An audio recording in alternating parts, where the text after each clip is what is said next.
What's up, folks? Welcome back to TacticalTortoise. My name is Trevi, and welcome back to another episode of Best Armies in 40k, the weekly video series where we go through undefeated armies from the past weekend and talk about example lists from each one. Before we get into things, I'm going to throw a shout out to my channel supporters at the beginning of this video rather than what I do normally at the end. Huge thanks to everyone who supports the channel, either over on Patreon at patreon.com/TacticalTortoise or the YouTube channel members you can join down in the link below the video, and all the folks who subscribe to me on Twitch. All your people are amazing and I love you. And if you want to support me as well, you can find links on how to do so down below. But with that, let's get started on these lists and talk about some of the insane results we saw from this weekend, because this was a huge weekend. In addition to having some major level events like TerraCon 2024, we also saw the German Super Major go down, a 400 player event over in Germany. If you want to watch games from that event, it was streamed over by our friends at Breaking Heads DE. You can check them out. I'll drop a link to their channel down in the video description. They're primarily German language, but they did stream a ton of footage from that event, so you can see one of the largest events of the weekend. On top of that, the Falcon event was streamed over by War Games Live, and the Midgard GT was streamed by none other than yours truly. You can find the recordings of those live streams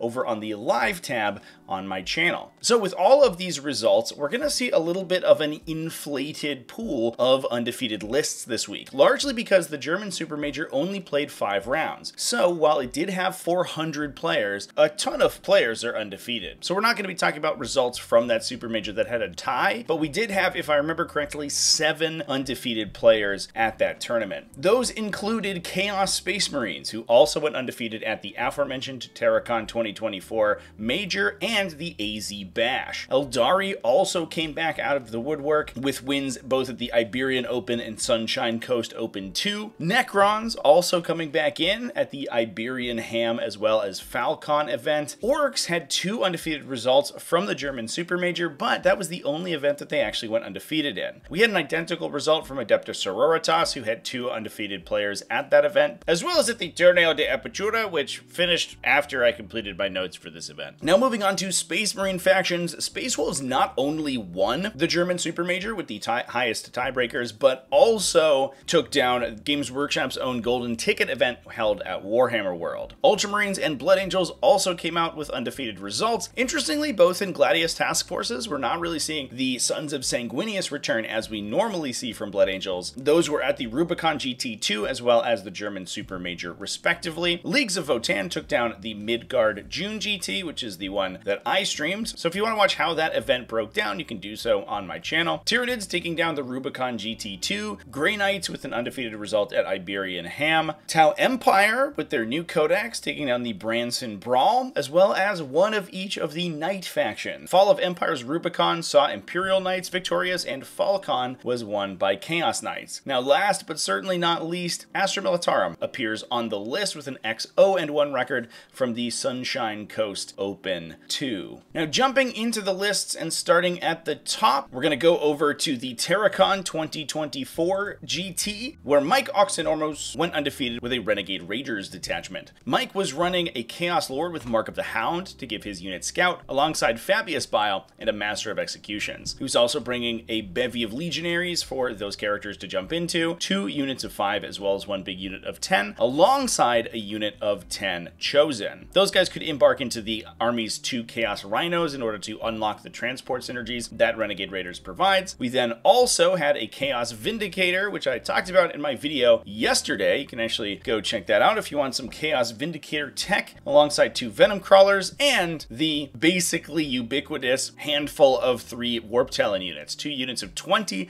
to act as hammers and be a little bit more aggressive, and 1 unit of 5 to be a little bit more of a utility unit and infantry sweeper. Last and probably least, speaking of utility, we also had a cultist mob. The inclusion of Fabius Bile is interesting in this case. He can attach into either the Chosen, cultists, or legionaries in the army, and increases both their strength and toughness characteristics, the strength value of their melee weapons, I should say, as well as being able to blank incoming damage once per turn when an attack is allocated to the unit. On a large unit like the 10 Chosen in the list, this can make them not only only hit significantly harder and get a lot of their special melee weapons to some very powerful breakpoints, but also make them significantly more difficult to kill, since they already have a huge brick of wounds, access to armor of contempt, and potentially +1 toughness, and the damage blank from Fabius Bile.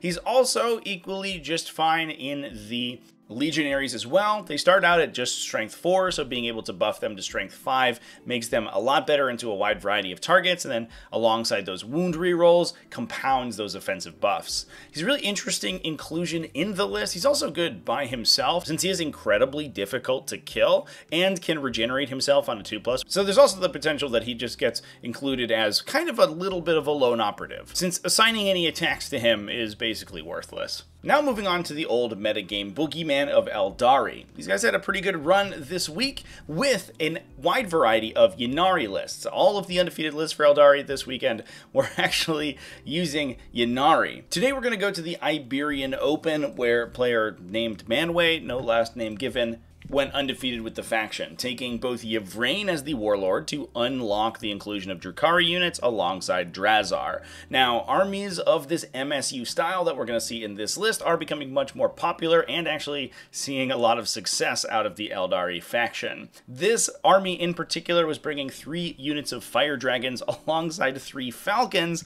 to deliver them to the battle and give them fire support to reroll their wound rolls, making them incredibly dangerous against basically any heavily armored target. We then also backed that up with a ton of long-range shooting from 3 units of Scourges, all of those equipped with Dark Lances. The utility in the list was made up for by 3 units of Warp Spiders, and we had a little bit of melee counterpunch from Drazar attached into a unit of 5 Incubi. We then, following that up, had a Night Spinner to slow down enemies, an excellent inclusion in the universe where you're worried about Warp Talons coming in and jumping in and out of melee with you, as well as Orks throwing immense numbers of fast models at you. The Night Spinner being able to selectively slow down those units is incredibly impactful, and we may see these indirect fire platforms return into the game with these new and aggressive melee threats. Lastly, we had 2 units of 2 Skyweavers, these guys equipping Haywire Cannons to give them some anti-vehicle punch, but also in there to act as excellent and incredibly fast utility. Now, sticking with the Xenos theme, we're going to move on over to the Falcon event. Again, this one was streamed by our friends over at Wargames Live and was taken down by Matthew Reeson running Necrons. All of the undefeated Necron lists this week were variants of Canoptech Court, but Matthew's had some interesting spikes, including Illuminor Ceres and an Immortal unit alongside an attached Plasmancer. Now, that's not the most exciting inclusion, since we've been seeing that whole combo placed together since the Codex was released, but there has been a push towards some heavier options like the Silent King, or just relying more heavily on the Canoptech units to deal damage rather than the infantry. We then saw 3 Technomancers, one with a Dimensional Sanctum and a Transcendent Catan. That gives the list a little bit more additional resilience, plus a teleporting option who can jump in to perform secondaries on the first turn, which definitely helps out the very stable secondary game plan that the army wants to complete. Backing that up was shooting from 2 Canoptech Doomstalkers alongside 3 units of 6 Canoptech Wraiths, as is to be expected for a Canoptech Court to attach those Technomancers into, and for utility, 2 Locust Destroyers and a unit of 5 Deathmarks. And with that, let's move on to the other green boys of the metagame, Orks, where Tim Schlitzio went undefeated with the faction at the German Supermajor. There were 2 different varieties of Green Tide that went undefeated at that event. Tim's was running 3 Pain Boys, 3 War Bosses, one with Ferocious Show-Off, alongside 2 War Bosses in Mega Armor, one with Raucous Warcaller, one with Bloodthirsty Belligerents, and the full brick of 120 boys, the whole handful of 6 units of 20. We then had a Gretchen unit alongside a Mega Nob for that Raucous Warcaller to jump into. The Gretchen did not have an attachment. You can sometimes see Zodgrod Wartsnaga taken in that slot in order to give them scout and a bunch of benefits, but we left him at home today, just using the Gretchen as a very hefty objective holding unit and potential screen. Rounding out the list was 2 units of Stormboys to act as utility as well. Overall, fairly standard Green Tide variety, definitely a hugely scoring list, but obviously an enormous stat jack that can get taken down by canny enemies running tons of anti-infantry firepower. The interesting thing about this list is its go-get-em stratagem. We've seen that overturn a lot of games over the the last week or so. That stratagem allows you to make a Blood Surge move in response to enemy shooting, and can be used potentially to engage the closest enemy unit, meaning that if you don't play around it and ensure that all of your models stay far enough away so that the Blood Surge movement doesn't trigger and mess you up, there is the potential that those guys will just run into melee with you and prevent other shooting attacks from being able to get you. It's a hugely powerful stratagem, and absolutely one that needs to be understood before trying to combat a Green Tide army. And that moves us on to the other faction that had 2 undefeated results at the German Supermajor, that being Adepta Sororitas, and today we're going to be talking about Pascal Haberstroh's Hallowed Martyrs list. Pascal was running Morvenval, St. Celestine, as well as the Triumph of St. Catherine. Those were supporting a unit of 10 Battle Sisters, alongside 3 Paragon Warsuits for Morvenval to jump into, and a ton of melee threats. 3 units of 10 Arcoflagellants, and a Repentia squad with 2 Rhinos to transport them to the fight. We then had 2 units of 5 Seraphim and a small Zephyrim squad, potentially for Celestine to jump into, although as I've said before, she can operate by herself and just be an annoying to kill character on her lonesome, especially with her ability to make use of the 4+ Bodyguard Feel No Pain granted by her Gemini Superior, and then respawning once destroyed, giving you potentially 2 opportunities to make use of that Feel No Pain. That makes Celestine an incredibly difficult nut to crack. We then had 2 Castigators with Castigator battle cannons, a single Penitent engine, and a Crusader squad to round out the list and act as utility. Moving on, the other faction that we saw with multiple undefeated results this weekend was Space Wolves. Obviously, within the Space Marine faction, they did fairly well with 4 total undefeated results. Today, we're going to be talking about Matthew McCurdy's win from the Golden Ticket event over at Warhammer World. Matthew was running Herald Deathwolf alongside Logan Grimnar, and 2 Wolfguard battle leaders on Thunderwolves alongside 2 Thunderwolf Lords. Logan Grimnar was on foot, not mounted on his Stormrider today, and Herald Deathwolf typically runs by himself. He's difficult to kill with his Mantle of the Troll King, and can essentially act as a relatively cheap utility unit. The reason that that's interesting is that this is a Stormlance detachment only bringing 2 units of Thunderwolf cavalry. Normally we see the full brick of 3 of them, running a total of 18 base cavalry plus up to 6 characters to jump into them, but today we're just taking a couple characters on their lonesome and only running 2 of those cavalry units. That allows additional space for some more lighter utility melee units, for example 3 units of 5 Wolfen, 2 units of 5 Jump Pack Assault Intercessors, and a Predator Destructor for some backline shooting. We then had a ton of utility in an Infiltrator squad,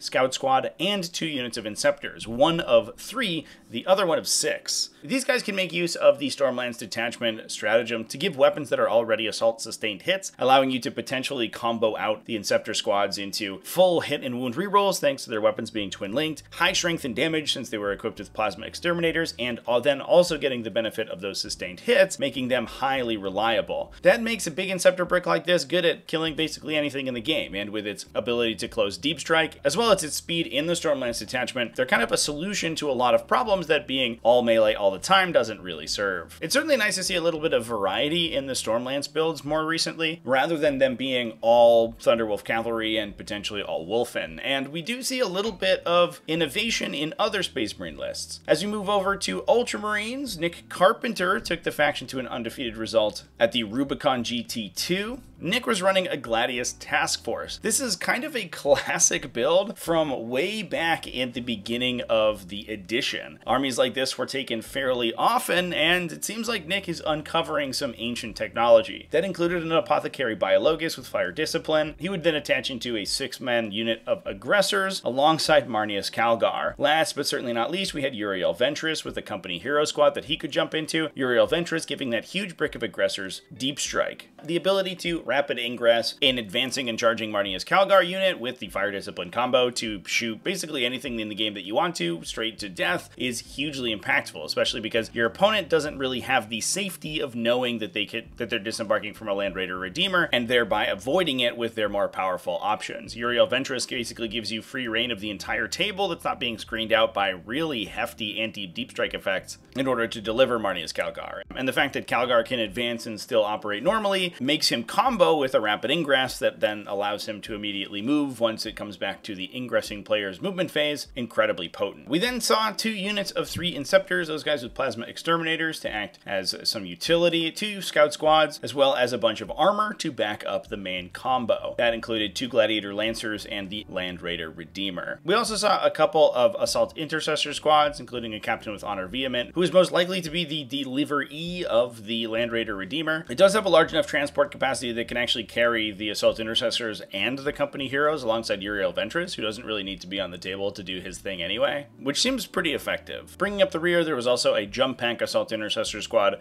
to act as a little bit of utility and a harassment unit. It's always cool to see these kind of older styles of Gladius Task Force come back to the fore, and I think especially at the smaller table level, you can basically always see success with a well-run Gladius Task Force. The amount of flexibility provided by the detachment is so good that it wasn't even the only Gladius Task Force we saw go undefeated this week. Moving back to the German super major, Niklas Frerichs went undefeated with another Gladius Task Force, but this one was run in the Blood Angels chapter. This allowed it to benefit from the classic combos that we just spoke about. This list in particular, including a Fire Discipline combo with an Apothecary Biologus and a Boltstorm Gauntlet Aggressor squad, but then also make use of the really powerful melee units that Blood Angels have access to, alongside some of their strong in-faction shooting. We saw 2 Assault Intercessor Jump Pack units to act as harassment, plus a big unit of 10 Death Company Marines with Jump Packs alongside Lamarties. These guys are absolutely disgusting inside this detachment. They can use Assault Doctrine combined with Honor the Chapter to get Lance and +1 AP, which tends to be a little bit more effective on a unit like this than the Lance and Lethal hits granted by Red Rage in the Sons of Sanguinius detachment, although the downside is, of course, that they don't get their additional strength for charging. And again, because we have a lot of flexibility, we can also back that up with long threat range ranged attacks, including 2 Gladiator Lancers, a Gladiator Reaper, and a Ball Predator. These guys having access to Devastator Doctrine and the Ball Predator being able to potentially advance and fire at non-infantry is definitely very helpful. And in order to deliver that Fire Discipline combo with the lack of Uriel Ventress in the Blood Angels chapter, we also had a Land Raider Redeemer. We then had an Inceptor squad with Plasma alongside 2 Scout squads to act as utility. And that moves us over to the slightly lesser played factions of the week, starting with Leagues of Votann, who took down the Midgard June GT piloted by Drew Saltzborn. I streamed all of Drew's games over on my channel, as I mentioned before, so you can go check his results out over there if you want to see his list in action. He was playing only 2 characters, an Einherjar Champion alongside a Call with Grim Demeanor to ignore modifiers on his unit's characteristics. That was followed up by 3 units of Graviton Blast Cannon Brokir Thunderkin alongside 3 Hecaton Land Fortresses, those guys mounting Magna Rail Cannons. Protecting those as they move up the table were 3 units of 3 Hernkin Pioneers to act as utility alongside 2 units of Einherjar Hearthguard. These are 10 Einherjar Hearthguard apiece, one of them equipped with Vulcanite Disintegrators, the other one with Plasma Guns. In its games, the list used the Hecaton Land Fortresses and the early game pressure that the Hernkin Pioneers allowed to bully the center of the table and push the opponent back into their deployment zone by threatening the devastating shooting of the Land Fortresses alongside their contained Thunderkin. That created space for the Hearthguard to jump in or to rapid ingress in and then move, using their combined arms attacks to kill 1 to 2 units on the turn that they dropped in. In most of Drew's games, that was enough of a tempo play to basically be able to snowball the game out from there. Very few armies could deal with the combined threat of the 2 to 3 Hecaton Land Fortresses that remained alive at the point that the Einherjar Hearthguard dropped in, alongside all of the Einherjar Hearthguard on the same turn. A pretty interesting list, especially focusing on those huge Hearthguard builds, which is something unique that we haven't seen too much in the faction, and it continues to surprise me how flexible Votann is, despite being a faction that only has a scant handful of datasheets. Moving on to a faction with the opposite problem, let's talk about Tyranids. John Lennon from Team Art of War took them to an undefeated record at the Rubicon GT2. This is John's variety of invasion fleets that he has kind of patented at this point, including a Hive Tyrant with Adaptive Biology, a Neuro Tyrant with Alien Cunning, alongside Old One-Eye. Old One-Eye was leading a unit of 2 Carnifexes to get them hit rerolls with their sets of Death Spitters and Bioplasma, alongside a ton of utility units, a Biovore, 2 Neurolictors, a Standard Lictor, 2 units of Gargoyles, as well as 10 Hormigons, plus 2 Pyrovores to strip cover from enemies. That was all backing up a brick of monsters, including 2 Exocrines and 2 Maleceptors. I actually streamed John running this list back at the DreamHack Invitational, so again, if you want to see this list in action, you can go check it out on the live tab on my channel. But it uses the invasion fleet's characteristic survivability to protect those big monsters and bully them up the table, while using the utility units to keep your opponent off balance and constantly score passive points. It definitely plays the Tyranid game plan fairly well, but the question will be whether or not a list like this can survive the new changes coming in the new Pariah Nexus mission set. And that moves us on to Grey Knights, who took down the Iberian Ham event Manel Tula went undefeated with a Grey Knights list at that event. This one rocking triple Brotherhood Librarians. It's come full circle, but we're back to the Brotherhood Librarians, but this time backed up by a bunch of Dread Knights. Only one Nemesis Grandmaster, this guy rocking the Sigil of Exigence to give him that reactive teleportation in response to shooting. But we also had a Brotherhood Terminator squad, a single Strike squad, and a single Paladin squad alongside 3 Nemesis Dread Knights and a Land Raider Redeemer. While Nemesis Dread Knights have proven the fact that they are absolutely insane both in melee and shooting over the last couple of months, there are some defensive profiles that they still struggle with, and the Brotherhood Librarians being able to make up for that by nuking whatever is actually hard to kill directly off the table with repeated Vortex of Dooms is definitely super useful. They also give the list a little bit of additional utility that you wouldn't normally have just rocking the big heavy vehicles, since they're able to jump in the opponent's deployment zone or in tight spaces in order to perform actions and can still contribute to the army by issuing those Vortex of Dooms while deploying teleport homers or grabbing behind enemy lines. It's kind of a classic combination. They're able to supplement the damage of the Dread Knights well, while also being able to shore them up on scoring, and I'm surprised that we haven't been seeing it quite as much as we did back in the beginning of the edition. And that moves us on to Tau Empire with their new codex, who took down Branson Brawl, being piloted by Peyton Priest. Peyton was running a Mont Ka, interestingly focusing it almost entirely on Fire Warrior units. The list was led by a trio of Contra Fireblades alongside a crew Trail Shaper with Strike Swiftly. This is the enhancement that gives units Scout and is a little bit awkward to place in Tau armies because they typically want their characters to be either in reserve or in transports at the beginning of the game, but the Trail Shaper having baked in Scout and being a unit that you typically want to start on the table, especially if he's attached into his Farstalker unit, makes him an excellent place to put this enhancement. We then had 3 Breacher teams alongside 3 Devilfish to attach those characters into, so we had 3 of the full Fish of Fury Devilfish combos, 2 of those equipped with railguns and 1 with an ion cannon, alongside 2 individual crew talks, 2 Piranhas for utility, 2 Riptide battlesuits with ion accelerators to act as some backline shooting, and 3 units of 3 stealth suits to spot for the big heavy guns. Now speaking of big heavy guns, let's move on to the Knight factions. We saw both Imperial and Chaos Knights go undefeated this weekend. Imperial Knights at the Fall of Empire's Rubicon, where Carlos Trin went undefeated with a Noble Lance. This lance was led by Canis Rex, but also was bringing a Cerastus Knight Lancer to give a little bit of threat range to the 2 Armiger Helvrins in the army, and additional access to big survivable Titanic Knights. Following that up were 4 Armiger Warglaves and a ton of allies, including a Calidus Assassin for the maneuverability and Agents of Vect, and 2 units of Voidsmen at arms to lock down backline objectives. This list is kind of a happy medium between the Armiger spam varieties that we've been seeing more recently, alongside taking some of the heavier melee stuff, and that's kind of a through line that we see when moving on to Chaos Knights as well. Chaos Knights were able to go undefeated at the FallCon GT, again that one was streamed over by Wargames Live, where Blair McDonnell took the faction to an undefeated record, running a War Dog Stalker with Aura of Terror, the enhancement to lock in objectives under his control, but also running another Cerastus Knight Lancer. Shaking up the normally static defensive profile that Chaos Knights tend to bring,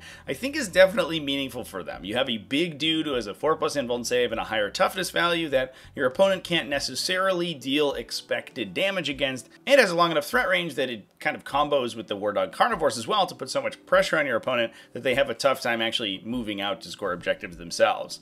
Those objectives could then be locked in by the unit of Plague Bearers that the list also included. Those guys have objectives secured, locking in objectives in your command phase that are not controlled by your opponent and are controlled by the Plague Bearers instead, meaning that you can create tons of forward pressure with this army and even potentially leave your backline objectives while still continuing to score them. We then had 1 single Nurgling squad in the army as well in order to perform actions. And that moves us on to the last list of the day. Let's move on to Astra Militarum, who went 4-0-1 with 1 draw on their record over at the Sunshine Coast Open 2. This was Matt Davies' combined regiment. Matt was running a ton of Deathcore of Krieg, including a Deathcore Marshal with the Death Mask of Olanius to reduce the effects of failed battle shock checks. That guy was jumping into a big unit of 20 Deathcore of Krieg. We also saw Lord Solar Leontis with his trademark platoon command squad, and a standard Death Korps of Krieg squad for all of those characters to jump into to make use of their Master Vox. We then had a Grand Strategist tank commander who could buff up the enormous amount of armor that was backing up this huge brick of Death Korps infantry. That included a Basilisk, 2 Leman Russ battle tanks, a Leman Russ exterminator alongside a Rogodorn battle tank. Following those up was a bunch of utility, two Cyclops demolition vehicles alongside a unit of Tempestus Scions and 2 Scout Sentinels. And last but certainly not least, we see the Bullgurn return, with a big unit of 6 of them being played. That allows them to back up the super duper tough profile that the Death Korps of Krieg have. Those guys can potentially get down to a 4+ save, plus their Feel No Pain and the ability to regenerate models back to the table. And once they get taken out, the Bullgurn can take their place as a bulwark in the center of the table to prevent stuff from getting in on the Leman Russ. That lets the Leman Russ and Rogodorn slowly pound your opponent's army to death in true Astra Militarum fashion. And with that, those are all of the best armies in Warhammer 40k for this week. Let me know down in the comment section which of these armies was your favorite and how you think the meta is shifting and how it will change with the release of new missions and a new data slate update in the coming weeks. Thanks for watching all the way to the end of the video. Remember to keep it classy, folks, and have happy wargaming.